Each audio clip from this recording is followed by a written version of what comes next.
ఆంధ్రప్రదేశ్ బ్రాహ్మణ సేవా సంఘ సమాఖ్య 25,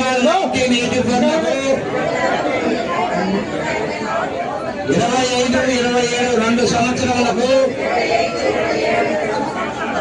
రాష్ట్ర అధ్యక్ష ప్రధాన కోశాధికారుల నిర్ణయం మేరకు నియమించబడినందున కర్తవ్యాలలో శ్రద్ధతో అంతఃకరణ శుద్ధితో సమాఖ్య అభివృద్ధికి కృషి చేస్తానని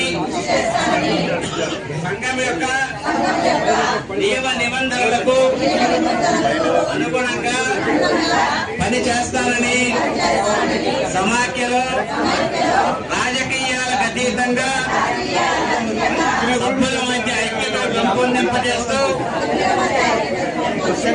ఆ జిల్లాలో సభ్యత్వ నమోదులో క్రియాశీల పాత్ర పోషిస్తానని చెప్పదలుచుకుంది. బ్రాహ్మణం అనేకత్వం అంటారు, కాదు ఏకత్వంలోకి మనందరం రావాలి. ఆ వచ్చిన రోజే మనం అనుకున్నవన్నీ సాధించగలుగుతాం.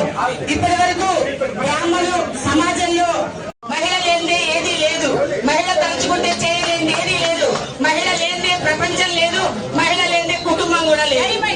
జై అందుబాటులో ఉందాం. ప్రతి మహిళ కూడా మన ఇంట్లో చక్కదిద్దుకొని సమాజంలోకి వెళదాం. సమాజంలో ఒక 10 మంది మహిళలకి స్ఫూర్తిదాయకంగా ఉండాలని చెప్పేసి తెలియజేస్తుంటూ థ్యాంక్ యూ.